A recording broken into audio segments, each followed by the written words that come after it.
산과 물이 어우러진 서울. 오늘은 서울 전체의 역사를 관통하면서 어떻게 오늘의 서울이 만들어졌는가, 흔히 말하는 강남북 시대의 서울의 모습의 전체 그림을 한번 살펴보도록 하겠습니다.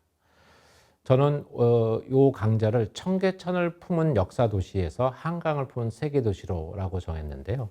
제가 서울에 대한 강의를 할 때 이렇게 표현합니다. 600년 전 서울은 청계천을 품에 안고 내사산으로 둘러싸인 인구 10만 명을 위한 계획도시였다. 그런데 지금의 서울은 한강을 품에 안고 외사산으로 둘러싸인 인구 1000만 명을 수용하는 도시가 됐다. 이 말을 들으신 분들이 서울의 물리적 형태가 머릿속에 감이 잡히시나요? 여기서 핵심적인 것은 이게 마치 600년의 시차를 두고 600년 전 계획도시고 지금은 계획도시라고 할 수 없음에도 불구하고 똑같은 구조를 가지고 서울이 설명된다는 점입니다. 그러면 어떻게 이게 600년 전 도시와 지금의 도시가 전혀 다른 맥락에서 형성됐는데 이것이 같은 설명 구조를 가지게 됐을까요? 그것이 서울이 갖고 있는 구조의 굉장히 핵심적인 부분인데, 물과 산으로 경계지어지고 그 물과 산이 우리가 서울을 인식하는 굉장히 중요한 기준점이 된다는 겁니다. 우리는 산과 물과 함께하는, 특히 산수라는 표현도 있습니다만은 그것이 너무나 자연스럽지만 세계 어느 나라의 수도가 산과 물이 함께 어우러진 도시가 있을까요? 수도로서 단연코 거의 없습니다. 가까운 동경, 북경, 미국의 큰 도시들, 유럽의 도시들 다 없습니다. 둘 중에 하나만 있습니다. 바로 이러한 서울의 특징 때문에 서울의 성장 과정 역시 역사적인 굴곡에 비해서 굉장히 한편으로는 일관성이 있고 한편으로는 굉장히 독특한 확장 과정을 갖게 됩니다. 지금 보여드린 이 사진은 구글의 사진인데, 오른쪽의 사진은 지금 한강을 품에 안고 외사산으로 둘러싸인 서울의 전체 모습을 보여주고요. 그 안에 빨갛게 표시된 부분이 확대한 게 왼쪽인데, 저 부분이 우리가 청계천을 품에 안고 내사산, 백악, 인왕, 남산, 낙산으로 둘러싸인 서울의 모습을 보여줍니다. 자, 지금 청계천을 품에 안은 도시는 사실 조선의 수도의 역사를 담고 있고요. 지금의 서울은 그럼 현대 도시의 역사를 품에 안았을까요? 그렇지 않습니다. 지금의 송파구 쪽에 가면 몽천토성을 비롯해서 백제의 수도로의 흔적들이 남아있죠. 오히려 더 넓어진 지금의 서울은 2000년 역사 도시의 큰 역사를 품은 상황이 됐습니다. 이게 넓히다 보니까 백제의 수도로서의 역사를 우리가 서울에서 볼 수 있는 거죠. 자, 이 지도를 보면은 서울의 원래 모습은, 다시 한번 정리하면 청계천을 품에 안고 내사산으로 둘러싸인 도시지만 또 하나 중요한 특징은 한강으로부터 4km가 떨어진 곳에 있다는 것. 그래서 심리가 떨어져 있어서 그 공간을, 성과 한강 사이를 우리는 성저심리라고 표현을 하죠. 이 성저심리라고 표현하는 공간과 한양 도성이 조선시대 때 서울의 행정구역의 전부입니다. 식민지화와 서울의 이중구조. 이게 일제강점기 때 서울의 물리적인 구조에 근본적인 변화가 일어나는데, 우리는 도성 안의 물리적인 변화 중에서 사람들이 거주하는 사람들이 달라지는 걸 가지고 남촌, 북촌을 얘기하죠. 왜냐하면 조선시대 때는 청계천을 중심으로 북촌, 가해동 일대, 거기는 양반들의 주거지. 그 다음에 남촌의, 청계천의 남쪽은 몰락한 양반이나 상민들의 주거지라고 했는데, 일제강점기 때 요 남촌 지역에 일본인들이 많이 몰려서면서 여기는 일본인 동네, 북촌은 한인 동네, 이렇게 돼 있었죠. 자, 그런데 기본적으로 근대라는 시대는 도시를 무대로 펼쳐지는 새로운 세상입니다. 도시로 사람들이 몰려들기 때문에 그렇죠. 많은 사람들이 몰려들수록 도시는 땅이 부족하니까 확장돼야 되는데, 확장되는 과정에서도 굉장히 특이한 방향성을 갖게 됩니다. 예를 들어서 남대문 바깥쪽으로 나가면 남대문 서울역이 있는데 서울역 건너편이 후암동이죠. 지금은 이제 후암동이 성격이 조금 흐릿해지긴 했습니다만 후암동은 일본인 동네였습니다. 그것도 잘 사는. 그리고 그 다음에 그 밑에 바깥 조금 더 나가면 일본군 병영이 있고요.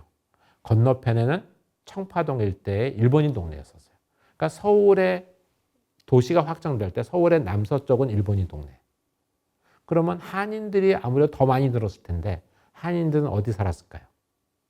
동대문을 나가면은 신설동, 제기동, 용두동, 그 다음에 해화문을 나가면은 거기에 삼성교, 보문동, 뭐 이런 뭔가 좀 친숙하죠. 한인들은 동북 쪽에, 일인들은 남서쪽으로 확장의 축이 달라집니다.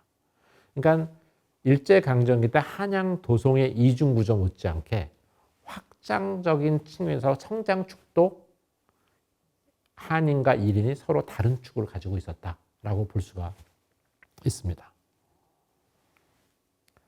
자, 이 지도를 사실은 우리가 이 강의 들으면서 염두에 둘 필요가 있는데요.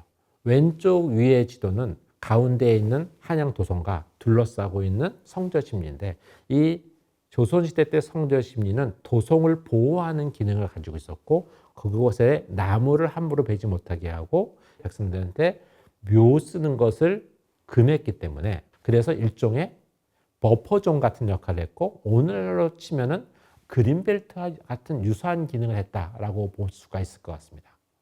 그런데 이것이 일제강점과 함께 일본은 근대기에 그 일본의 지향점이 무엇이었냐면 하루빨리 검은 머리의 유럽인이 되는 게 목적이었었어요. 그래서 우리가 한자 성어로 탈아입구라고 하죠. 아시아에서 벗어나서 구라파로 들어간다. 그렇기 때문에 서양식 사고로 보면은 이게 사람들이 모여 사는 시가지가 형성돼야 도시인데 성저심리는 시가지가 형성되지 않고 도시를 보호하는 장치로 만들었다는 것을 이해할 수 없었던 일본인들은 시역을 대폭 축소해 버립니다. 그래서 전통적인 조선의 시가지인 한양도성과 일인들이 용산 일대 만든 신시가지만 합쳐서 경성 시가지를 줄여버렸죠. 그게 이제 노란색인데 그러다가 1936년쯤 다시 확장을 하게 됩니다. 확장하게 될 때 그때 규모가 이제 예전의 조선시대의 성저심리랑 비슷해졌는데 규모랑 보면 근데 성저심리랑 근본적인 차이가 나는 것 중에 하나가 뭐냐면은 최초로 한강의 남쪽이 영등포 지역이죠. 그 지역에 서울의 시역에 포함됐다는 겁니다. 그러니까 최초의 강남이 영등포인 거죠. 그 다음에 이제 드디어 언제 한강을 품에하는 도시가 되냐? 그게 1963년입니다. 1963년이면 5.16 쿠데타로 집권한 박정희 장군이 민선 대통령에 당선이 돼서 대통령으로 취임하면서 서울의 시역을 오늘날의 규모로 확장하게 됩니다. 그러니까 이제 드디어 한강을 품에 안은 거죠. 그런데 왼쪽 아래 보면 1973년에 서울의 행정구역을 보면은 한강 이남이 3개의 구밖에 없어요. 영등포구, 관악구, 성동구. 근데 성동구를 보세요. 강북에 있는 성동구가 그러니까 한강 이남의 거의 절반을 다 차지하고 있죠. 이게 뭘 의미합니까?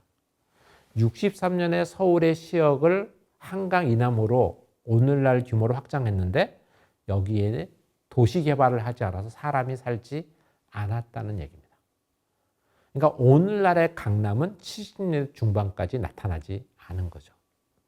그러다가 오른쪽에 그림을 보면 지금 오늘의 행정구역이 다 완성이 되는데 그러면 저 틀은 언제 갖춰지느냐?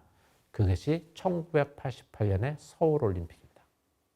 서울올림픽이 되면서 1963년에 시작된 한강을 품에 안은 도시가 1988년에 명실상부하게 강남 개발의 큰 틀이 완성되면서 강남북 시대가 이루어집니다. 그럼 몇 년이 걸린 건가요? 25년, 사반세기 정도가 걸려서 오늘날의 세계. 구체적으로 강남 개발이 본격적으로 시작된 1968년부터 본다면 20년 만에 강남 시대가 활짝 열리게 됐다라고 보시면 됩니다. 지금은 이제 한강이 한강 남과 위쪽을 갈라놓고 있기 때문에 개념적으로라도 북악과 관악산을 연결하는 남북을 잇는 녹지축을 만들고 싶어 하는 우리의 심리가 있죠. 그래서 그거는 지금의 우리가 뭔가 하나로 연결시키고자 하는 건데 강남북이 갈라져 있다라는 걸 생각한다면 뭐 저런 시도 충분히 해볼 수 있다라는 생각은 듭니다. 식민지하 도시 내부 구조의 변화. 자, 일제강점기 때 서울의 그 내부 구조가 구체적으로 아까 확장의 축이 어떻게 이렇게 만들어졌는지는 말씀을 드렸는데 내부 구조가 어떻게 변했는지 알 때 가장 중요한 것은 식민지 초기에 남산에 주축돼 있었던 식민 지배 기구가 도시 중심으로 이동하는 것을 보면 알 수가 있습니다. 그 첫 번째가 남산에 있는 조선총독부가 경복궁 자리에 들어서게 된 게 1926년이죠. 그 다음에 경성부청은 지금의 신세계백화점 자리에서 지금의 서울도서관, 서울시청 자리로 옮겨오는 게 1925년입니다. 그러니까 이것은 하필은 1925년에서 26년에 식민 지배기구가 옮겼다는 얘기는 그만큼 일본의 식민 지배가 안정화됐다는 얘기도 하고 그러면서 한인들의 중심 지역을 일인들이 점유하기 시작했다라고 볼 수도 있을 것 같습니다. 자, 이런 과정에서 우리한테 도시 공간에 대한 오해가 하나가 형성이 됩니다. 근데 사실 그때는 오해라고 볼 수 없는데 이 오해는 나중에 생긴 겁니다. 아마 80년대 이후에 본격적으로 형성된 것 같은데 무슨 얘기냐면 우리가 사대문 안에 청계천의 남쪽에 남천, 북쪽에 북촌 이렇게 했는데 남촌의 중심거리를 우리가 혼맛지, 본종이라고 이야기합니다. 1인 상업의 1인 중심거리. 그다음에 북촌의 중심을 종로라고 이야기합니다. 종로는 누구나 다 아실 텐데 혼맛지 그럼 잘 모르신 분이 계실 거예요. 지금 그렇게 안 부르니까. 그 혼맛지는 지금의 충무로입니다.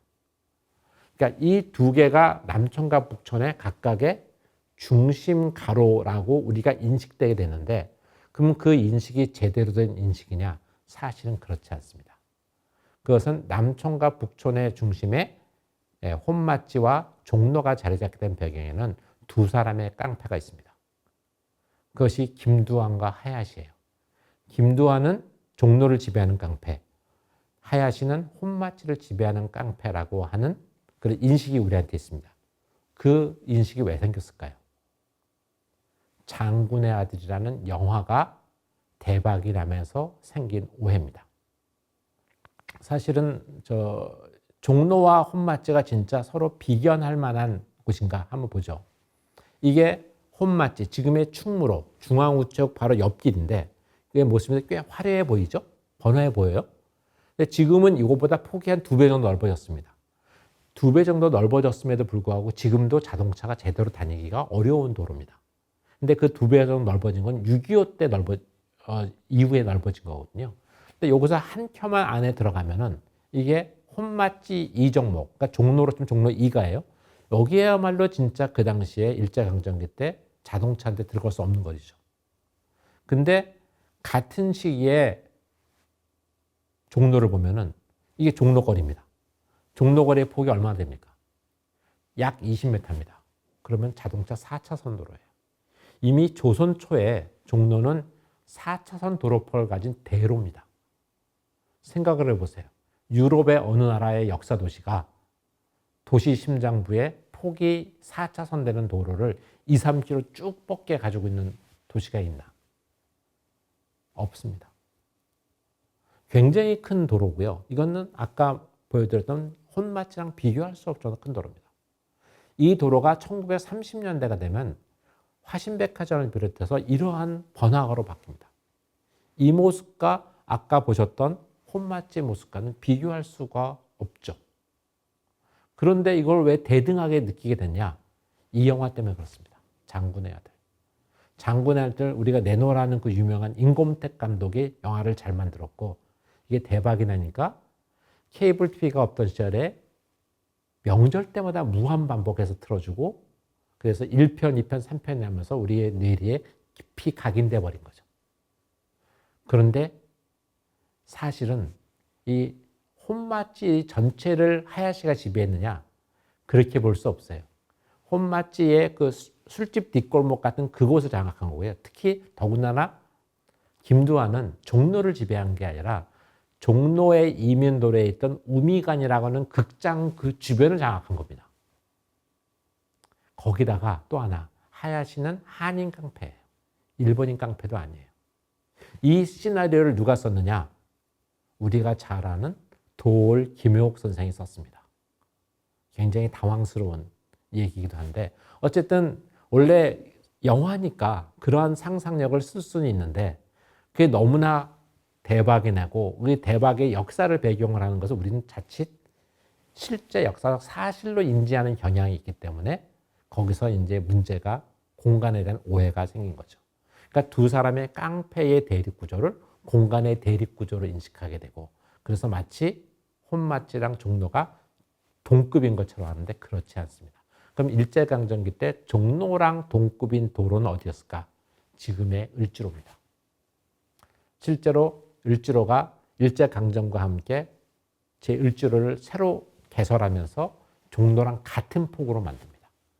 그러면서 남촌의 중심가로는 혼마치가 아니라 을지로다라고 보시는 게 맞아요. 그 다음에 이제 그 남촌에 있었던 주로 자료가 있었던 시청과 경성부청이 이동을 하면서 이제 그 총독부에서부터 경성부청, 그 다음에 남대문으로 이어지는 새로운 도시의 축이 만들어지게 되고 그 식민지의 상징축이 1920년대 후반에 들어서 만들어지기도 하고요. 지금 보여지는 사진에서 보면은 이 시청 위에서 보면은 이렇게 쭉 뻗은 태평로가 이제 식민지 경성의 중심 가로의 모습으로 자리 잡고 있다는 것을 알 수가 있습니다.